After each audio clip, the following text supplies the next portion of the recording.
안녕하세요. 365일 성경 일독학교 오신 여러분들을 환영하고 축복합니다. 오늘은 4일째 아름다운 하나님의 자녀라는 제목으로 하나님 말씀 같이 나누겠습니다. 우리가 그것을 줄여서 아하자라고 했죠. 자, 우리 주먹을 불끈 쥐고 내 자신에게 또 이렇게 선포하면서 외치겠습니다. 아하자! 네, 우리는 아하자입니다. 자, 오늘의 범위는 창세기 12장에서 14장까지입니다. 자, 우리 기도하고 시작하겠습니다. 하나님 아버지 감사합니다. 오늘도 저희가 진리의 말씀 앞에 앉았습니다. 진리의 성령님께서 이 시간 또 주장하시고 인도하여 주시옵소서. 예수님의 이름으로 기도드렸습니다. 아멘. 네, 우리 리딩 가이드 들어가기 전에 잠깐 서머리 해보겠습니다. 우리 창세기 1장부터 11장까지는 초기 인류의 일반 역사, 다른 말로 세계사에 대해서 이야기를 했다는 거죠. 이제 12장부터 시작되는 것은 하나님의 나라 상징인 이스라엘을 이제 시작하는 거예요. 그 이스라엘의 시작이 누구에서부터 시작되냐 했을 때 아브라함에게서부터 시작된다는 거죠. 자, 그래서 리딩 가이드 한번 들어가 보겠습니다. 초기 인류 일반 역사를 담고 있는 창세기 1장에서 11장은 아브라함을 조준하며 흘러왔습니다.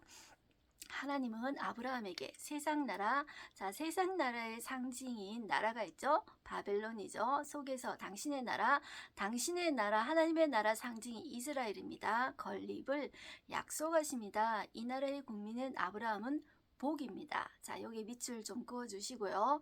다른 것이 복이 아니라 내가 하나님의 자녀, 하나님의 나라 국민이라는 것이 가장 큰 복이라는 것이죠. 자, 이것을 깨달은 자가 정말 하나님의 자녀입니다. 하나님의 자녀가 아닌 사람은 이것을 깨달을 수가 없어요. 자, 계속 나아가 보겠습니다. 하나님 나라의 백성이 되는 것이 복입니다. 아름다운 하나님의 자녀가 되는 것이 복입니다. 자, 이 복은 아브라함과 이스라엘에만 국한되지 않습니다. 아브라함의 후손을 통해 이 복이 어디에? 모든 민족에게 이르게 하는 것이 목표입니다. 네, 모든 민족에게 이르게 하는 것이 목표라는 거죠. 그렇기 때문에 우리가 이스라엘의 하나님이 아니라 온 세상을 지으고 우주를 지으시고 아브라함만 지으신 것이 아니라 오늘날 우리 대한민국 국민인 우리도 지으신 그 하나님을 믿는 것이에요. 우리도 우리만 믿는 것이 아니라 우리의 방향성이 모든 민족에게 나아가야 된다는 것이죠. 자, 이렇게 해주고요. 자, 계속 하겠습니다. 이 선택된 백성이 존재하는 이유, 이것이 사명입니다. 이것입니다. 너로 인하여 모든 민족이 복을 얻게 하리라. 자, 이 말씀이 중요하기 때문에 밑줄 그어주시고요. 이것을 어디까지? 요한계시록. 우리는 예수님 오실 때까지 붙잡아야 됩니다. 붙들어야 합니다. 아브라함이 하나님께 약속받은 땅은 요단 서편의 가나안입니다. 아브라함이 헤브론에 정착했을 때 세계대전이라 할 만한 전쟁이 터지고 조카 롯이 납치되면서 아브라함도 전쟁에 휘말립니다. 롯은 하나님 나라의 후사에서 점점 멀어져 결국 아브라함의 곁을 떠납니다. 네, 우리 가이드 맵을 보시면 자, 우리 인류 최초의 문명이 어디에서 시작했다고 그랬죠? 메소포타미아 문명에서 시작했다고 했죠? 자, 이 아브라함도 메소포타미아 문명에서 정말로 잘 살았어요. 자, 그 문명에 있는 한 도시 중에 우르라는 도시에서 살았는데요. 지금 또 그 우르에서 발견되는 유적들을 보면은 지금 오늘날 내놓아도 못지않은 그런 화려한 문명을 가지고 있었어요. 거기에서 잘 살았단 말이죠. 그런데 하나님의 부르심을 받고 이제 떠나온 거예요. 우르에서 어디로 왔냐면 하란으로 옵니다. 자, 하란에서 75세의 나이에 하나님의 부르심을 받게 됩니다. 자, 그래서 하란에서 가나안으로 오게 됩니다. 자, 요렇게까지 한번 보시고 밑에 헤브론도 나오고 애굽도 나오죠. 자, 우리 본문에 들어가서 한번 보겠습니다. 그 다음 페이지 보시면 본문이 나오죠. 창세기 12장부터 50장까지 나옵니다. 이제 하나님의 나라 상징인 이스라엘이 나옵니다. 이제 국사가 시작되는데 우리의 초점은 국민 만들기. 자, 누가 하나님 나라 국민인가? 그것이 복이라고 했죠. 국민이 누가 될 것인가? 거기에 초점을 두고 우리 한번 보겠습니다. 자, 소제목 보시면 여호와께서 아브라함에게 이르시다 나오죠. 자, 12장 1절에 보시면 여호와께서 밑줄이 그어져 있죠. 자, 이 밑줄 동그라미 좀 쳐놓으시고요. 자, 중요한 것은 밑줄이 그어져 있어요. 그리고 어디에 밑줄이 그어져 있냐면 둘째 줄 끝부분에 내게 보여줄 땅이 나오죠. 그리고 거기로 가라고 그럽니다. 2절 보시면 내가 나오죠. 이 내가는 누구일까요? 바로 여호와 하나님인 거죠. 자, 여호와 하나님이 아브라함 너로 큰 민족을 이루겠다고 말씀하시죠. 내게 복을 주어 내 이름을 창대하게 하리니 너는 복이 될지라. 너를 축복하는 자에게는 내가 복을 내리고 너를 저주하는 자에게는 내가 저주하리니 땅에 모든 족속이 너로 말미암아 복을 얻을 것이라 하신지라. 이렇게 말씀하고 있죠. 자, 이것은 나라를 세울 때 쓰는 표현입니다. 한참 후대 발견되었지만 헷 족속의 문헌에서 이런 표현들이 있다고 해요. 나라를 세울 때는 강대국이 약소국을 나라로 인정해 줄 때 쓰는 표현이 이런 표현을 쓴답니다. 네가 가는 곳마다 네가 축복하는 자에게는 내가 복 내리고 네가 저주하는 자에게는 내가 저주한다. 이런 표현을 쓴답니다. 그러니까 아브라함도 그 당시에 너로 인해 시작하는 나라를 만들 거야. 이 표현이 하나님이 아브라함이 알아들을 수 있는 표현으로 말씀하신다는 것을 아브라함이 알았다는 거죠. 자, 보시면 우리 왼편에 보시면 이스라엘은 하나님 나라의 모형이라고 했죠. 자, 나라를 만들 때 세 가지 요소가 필요합니다. 자, 주권, 영토, 국민입니다. 자, 우리는 주권을 이야기할 때 국민이 그 나라의 주인이야, 국민이 최고야 이렇게 생각하지만 하나님 나라의 주권은 누구냐 하면 여호와 하나님입니다. 그래서 1절 처음에도 여호와께서 나오죠. 2절 처음에도 내가 너로 큰 민족을 이루겠다고 하죠. 주인이 누구세요? 하나님 나라의 주인은 국민, 사람이 아니라 바로 하나님이십니다. 그리고 영토는 아직 있지도 않아요. 어느 땅인지 하나님이 정확하게 가르쳐 주지도 않아요. 이미 세상 나라의 상징인 바벨론은 엄청 땅을 넓게 해가지고 제국으로 나아갔습니다. 바벨론 제국입니다. 그런데 지금 이 아브라함은 시작했는데 보여줄 땅 정확하게 이야기도 해주지 않았어요. 그리고 지금 아직 시작도 하지 않았어요. 자식도 없어요. 자, 국민은 그냥 약속만 해주십니다. 약속만 해주시고 하나님은 믿음을 키워가십니다. 자, 그래서 자, 이렇게 떠나는데 어디로 가냐 하면은 6절 중간에 보시면 아브라함이 그 땅을 지나 세겜 땅에 갔다고 그랬죠. 제일 처음 가나안 땅 간 곳이 어디냐면 세겜 땅에 간 거예요. 자, 그 다음에 8절 보시면 거기서 베델 동쪽으로 옮겼다 그랬죠. 자, 베델로 갑니다. 거기서 장막을 쳤는데 자, 서쪽은 베델이고 동쪽은 아이라 그곳에서 여호와께 제단을 쌓았다 그러죠. 그리고 여호와의 이름을 부르더니 점점 남방으로 옮겨갔어요. 그 다음에 아브라함이 어디로 갔냐면 애굽으로 갔습니다. 그 이유는 10절에 그 땅에 기근이 들었는데 엄청 심하게 들었던 거예요. 그래서 보시면 아브라함이 애굽에 잠깐 간 것이 아니라 거류하려고 거기 살려고 아예 이사를 가버린 거예요. 자, 그랬는데 어떤 일이 일어나냐면 아브라함의 아내 사라가 너무나도 아리따운 거예요. 그래서 사람들이 자, 바로 왕에게 이 여인을 소개한 거예요. 자, 그런데 그 일로 하나님이 바로 집에 큰 재앙을 내리셨죠. 자, 그래서 자, 하나님이 다시 이렇게 보내신 거예요. 어디로 오냐 하면 13장 1절에 보시면 아브라함이 애굽에서 그와 그의 아내와 모든 소유와 롯과 함께 어디로 왔다 그랬죠? 가나안 땅 좀 남쪽 지역인 네게브라고 합니다. 근데 네게브로 올라가니 이런 표현을 썼죠. 네게브로 애굽에서 보면은 네게브로 간 것이 이제 올라간 것이 되는 거죠. 자, 올라갔고요. 이 네게브에서 또 어디로 갔냐면 3절에 보시면 그가 네게브에서부터 길을 떠나 어디로 갔대요? 베델에 이르렀다 이렇게 이야기했죠. 그 베델은 처음에 제단을 쌓은 곳이다 이렇게 표현을 하고 있어요. 자, 여기에서 어떤 일이 일어나냐 하면 아브라함의 이제 양떼와 롯의 양떼가 서로 너무 많아지게 된 거예요. 그래서 서로 그 하인들끼리 서로 싸우게 되죠. 그래서 아브라함이 양보하게 되는 사건이 있죠. 그것은 제가 말하지 않아도 여러분들 다 알고 계십니다. 자, 그런데 롯은 어떤 땅을 선택하냐면 제일 위에 자, 38쪽 제일 위에 보시면 소돔과 고모라 땅이 보기에 너무 좋았다 그랬어요. 어떤 표현을 쓰시냐 하면은 여호와의 동산 같고 애굽 땅 같았더라 이렇게 표현을 쓰죠. 너무 좋았다는 거죠. 그런데 롯은 눈에 보이기에 좋은 그 땅을 선택하고 말죠. 자, 그래서 서로 둘이 떠난지라 이렇게 표현을 하고 있어요. 자, 그 다음에 나오는 것이 뭐냐면 아브라함이 어디로 옮겨가냐면 헤브론으로 옮겨갑니다. 여러분들 잘 모르시면 자, 우리 가이딩 맵 부분에 보시면 살짝 보시면 돼요. 헤브론으로 옮겨가세요. 자, 여기에서 롯과 헤어지고 나서 하나님이 또 약속을 해주세요. 자, 15절부터 보실까요? 보이는 땅을 내가 너와 네 자손에게 주리니 영원히 이르리라. 내가 네 자손이 땅에 티끌 같게 하리니 사람이 땅의 티끌을 능히 셀 수 있을진데 네 자손도 세리라. 너는 일어나 그 땅을 종과 행으로 두루다녀 보라. 뭐 이런 약속을 해주시는 거예요. 자, 하나님은 여러분들 한번 생각해 보실래요? 내가 아브라함이라고 한번 생각해 보실래요? 하나님 나로 축복을 주시고 너는 복의 근원이 되겠고 나라를 만드시겠대요. 근데 지금 아직 자식도 없어요. 그런데 뭐 자손이 땅의 티끌보다 많아지겠다고 그러고 땅도 없는데 보여줄 땅으로 가라는 거예요. 그러니까 이 하나님은 약속을 해주시고 우리로 보면은 이렇게 생각할 수도 있어요. 하나님 뻥치시네. 언제 주실 거예요? 언제 주실 거예요? 이렇게 생각할 수 있다는 거죠. 그런데 하나님은 약속을 계속 해주시면서 우리의 믿음을 키워 가신다는 것을 볼 수가 있는 거죠. 자, 14장에 와보실까요? 아브라함이 롯을 구하는 이야기가 나와요.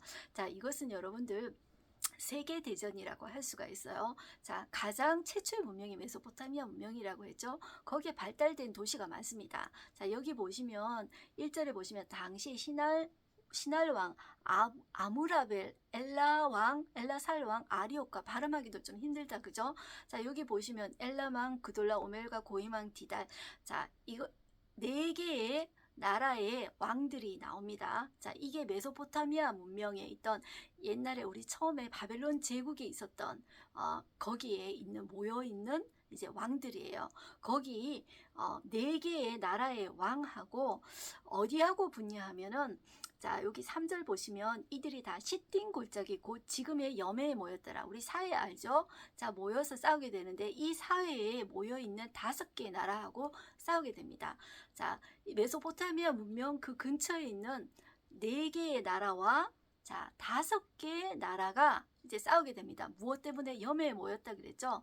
자, 염해는 사회죠. 그 당시에 소금이 엄청 비싸요. 여러분들 샐러리가 솔트에서 나왔다고 들었죠? 우리가 지금은 소금이 별로 값이 없지만 옛날에 소금은 샐러리 봉급이 될 정도로 비싼 거였어요. 그러니까 좋은 땅이 사이에 있죠. 그렇기 때문에 자, 이 힘을 가진 이 강국의 메소포타미아 문명에 있던 이 나라들이 기득권을 가지고 있잖아요. 그러니까 너희들 나한테 조공받쳐 이렇게 하지 않았겠어요? 그런데 보시면은 4절에 보시면 이들이 12년 동안 그돌라 오메를 섬기다가 제13년에 배반한 거예요. 이것 때문에 이렇게 전쟁이 일어나게 된 거죠. 자, 이것을 여러분들 국제전쟁 세계대전 정도로 생각을 하셔야 돼요. 자, 그런데 문제는 뭐냐 하면 여기에 소돔과 고모라도 사해 근처에 있는 나라잖아요. 자, 그런데 이것 때문에 롯이 끌려가게 되는 거죠. 자, 그런데 아브라함이 14절에 보세요. 자, 39페이지 14절에 보시면 아브라함이 그의 조카가 사로잡혔음을 듣고 집에서 길리고 훈련된 자 318명 거느리고 단까지 쫓아가가지고 그와 그의 가신들이 나뉘어서 자, 게릴라전을 펼쳐가지고 롯을 데리고 오잖아요. 자, 그 이야기가 나와요. 조카 롯을 떠나보냈는데 외면하지 않는 거죠. 자, 그 다음에 그렇게 하고 오니까 자, 멜기세덱이 아브라함에게 축복하는 내용이 나와요. 자, 18절에 보시면 살레망 멜기세덱이 떡과 포도주를 가지고 나왔으니 그는 지극히 높으신 하나님의 제사장이었더라. 이렇게 이야기하죠. 갑자기 자, 희한한 존재인 멜기세덱이라는 존재가 이제 딱 나옵니다. 그런데 자, 여러분들 어디로 가보시냐면 20절 중간에 보시면은 아브라함이 그 얻은 것에서 10분의 1을 멜기세덱에게 주었더라. 11조를 주었다는 거죠. 자, 전쟁에서 이기고 아브라함 때문에 자, 이긴 거예요. 자, 나라가 4대5로 싸웠어요. 자, 그런데 아브라함이 318명 데리고 가서 게릴라전 펼쳐가지고 롯 데리고 와가지고 전쟁에서 이겼단 말이죠. 이게 대단한 거 아니에요? 자, 그런데 10분의 1을 어떤 이상한 존재인 멜기세덱에게 10분의 1을 바쳤다는 거죠. 자, 이 멜기세덱이라는 존재는 희한한 존재예요. 자, 이 존재를 히브리서에 보면은 옆에 오른쪽 여백에 보시면 히브리서 7장에는 예수님이 멜기세덱의 반차를 쫓아오신 대제사장으로 되어 있죠. 이 말이 여러분들 조금 어렵죠. 잠깐만 설명을 해드리면 여러분들 제사장은 어떤 지파가 제사장이 됩니까? 레위 지파가 제사장이 되죠. 그리고 대제사장은 그 지파 중에서도 흠없고 인간 중에서도 고르고 고른 사람을 대제사장으로 뽑습니다. 그런데 이 멜기세덱은 레위 지파도 아니에요. 자, 어디가 근본이 어느 지파인지도 몰라요. 갑자기 등장한 존재예요. 아비도 없고 어머니도 없는 갑자기 등장한 존재인데 이 존재는 바로 예수님의 예표가 됩니다. 그 정도로 아시고요. 나중에 히브리서 나오면 멜기세덱이 또 나옵니다. 자, 아까 21절을 이제 들어가 봅니다. 소돔왕이 아브라함에게 이르되 사람은 내게 보내고 물품은 내가 가지라. 이렇게 이야기를 한 거예요. 자, 전쟁에서 아브라함 때문에 이겼으니까 자, 선심을 쓰는 것처럼 사람만 보내고 거기 전리품, 물품은 네가 가져 이렇게 이야기를 한 거죠. 그런데 아브라함이 소돔 왕에게 이르되 천지 주제시여 지극히 높으신 하나님 여호와께 내가 손을 들어 맹세하노니 내 말이 내가 아브라함으로 치부하게 하였다 할까요? 치부라는 게 뭘까요? 내가 소돔 왕이 줘가지고 부자 됐어 이런 말이겠죠. 자, 그래서 아브라함이 어떻게 말하냐면 내게 속한 것은 실 한 오락이나 들매끈 한 가닥도 내가 가지지 아니하리라 이렇게 이야기해요. 자, 여러분 멋있지 않습니까? 부자이지만 내가 소돔 왕으로 인해서 부자 되지 않겠다는 거예요. 왜냐하면 하나님이 내 안에 계시기 때문에 그거 필요 없다는 거예요. 내 자체가 복이라는 거죠. 왜냐하면 하나님이 내 안에 계시기 때문에, 살아계신 하나님이 내 안에 계시기 때문에 나 그거 전리품 하나도 안 가져도 돼. 실 한 오락이 들매끈 하나도 안 가져도 돼. 이렇게 말할 수 있는 아브라함 멋집니다. 자, 여러분들 아브라함의 일생에 보시면 여기 지도가 또 나옵니다. 자, 1번 우르에서 시작되죠. 그 다음에 하란에 갑니다. 하란에서 75세에 하나님이 가라고 하십니다. 그래서 세겜으로 가고 쭉 보시죠. 자, 애굽으로 갔다가 다시 돌아오는 게 보이시죠? 자, 이렇게 여러분들 보시면 됩니다. 그러니까 어렵지 않으시죠? 자, 오늘 하루 한 절 말씀 한번 보겠습니다. 너를 축복하는 자에게는 내가 복을 내리고 너를 저주하는 자에게는 내가 저주하리니 땅의 모든 족속이 너로 말미암아 복을 얻을 것이니라 하신지라. 자, 이 복은 세상에 말하는 잘 먹고 잘 사는 그런 부자 되는 복이 아닙니다. 하나님 나라 백성 국민 되는 것이 복입니다. 하나님이 내 안에 살아 계세요. 그 자체로 그게 복이라는 거죠. 세상에 있는 돈 그거 하나님 필요하시면 주신다는 거죠. 자, 그것이 진정한 복이라는 것을 가지고요. 우리 인사이트 한번 보겠습니다. 아브라함은 하나님 나라 백성으로 부름받았습니다. 하나님의 백성으로 사는 것이 진정한 복입니다. 하나님은 그를 통해 특별한 한 나라 이스라엘을 이루실 것입니다. 그 나라는 모든 민족에게 복이 될 것입니다. 그 복을 전하면서 사는 것이 사명입니다. 네, 아브라함을 보면서 여러분들은 복을 받은 사람의 모습을 조금 그려봤으면 좋겠어요. 참 여유가 있지 않습니까? 그리고 이 아브라함도 완전하지 않아요. 자, 그 애굽에 내려가서 자기가 아내 때문에 생존의 위협을 느끼니까 거짓말을 시켰어요. 나중에도 보겠지만 한 번만 거짓말 시키는 것이 아니라 또 거짓말 시키고 또 그렇게 하잖아요. 그럼에도 불구하고 아브라함의 모습은 믿음이 점점 자라나가는 모습을 보입니다. 그리고 조카 롯에게 양보도 합니다. 그런데 하나님 또 약속을 해주죠. 자, 그런데 점점 믿음이 커져갑니다. 자, 소돔 왕에게 멋있게 이야기한 그런 아브라함의 모습을 볼 수가 있어요. 자, 그래서 여러분들 나도 아브라함 같은 사람이 되고 싶다 그런 마음이 들죠. 그런데 성경은 이미 말하고 있어요. 너는 이미 아브라함 같은 존재야. 왜냐하면 네 안에 하나님이 살아계시기 때문이야. 너는 아름다운 하나님의 자녀야. 이렇게 말하고 있다는 거죠. 여러분들 우리가 비록 우리가 세상에 드러나지 않는 시민으로 작은 시민으로 살아가고 있습니다. 그렇지만 하나님은 우리를 향하여서 너는 아름다운 나의 자녀야. 너는 사랑하는 나의 자녀야. 네 안에는 내가 있지 않니? 내가 살아있지 않니? 그렇게 말씀하신다는 것입니다. 여러분들 오늘도 세상 속에서 주눅들지 마시고요. 내 안에 하나님이 살아계십니다. 그것을 굳게 믿고 승리할 여러분들 되시기를 저도 응원하며 기도하겠습니다. 네, 오늘 기도하겠습니다. 하나님 아버지 감사합니다. 하나님 아브라함에게 너는 복의 근원이야. 네가 어디 가든지 내가 너에게 복을 줄 거야. 그렇게 약속하십니다. 그렇지만 그것을 당장 주시는 것이 아니라 믿음을 키워가시는 것을 볼 수가 있었습니다. 하나님 우리도 아브라함처럼 하나님의 자녀입니다. 하나님, 사람들은 인정해 주지 않을지 몰라도 하나님은 저에게 너는 나의 자녀야, 너는 아름다운 나의 자녀야 라고 말씀하십니다. 그렇게 우리가 우리의 환경 가운데, 사랑 가운데, 우리의 상황 가운데 우리가 선포하는 우리가 되게 하여 주시옵소서. 그리고 하나님 내 안에 살아 계시다는 것을 늘 명심하고 세상 속에서 주눅들지 말고 살아있는 하나님의 자녀로서 오늘도 당당하게 살아내는 우리가 되어지게 하여 주시옵소서. 하나님으로 인한 자신감이 우리 안에 흘러넘치게 하여 주시옵소서. 그리고 이것을 다른 사람에게도 흘려보낼 수 있는 우리 되게 하여 주시옵소서. 우리로 하나님을 반사해내게 하여 주시옵소서. 예수님의 이름으로 기도드렸습니다. 아멘. 네, 여러분들을 축복합니다. 오늘도 승리하십시오. 아자.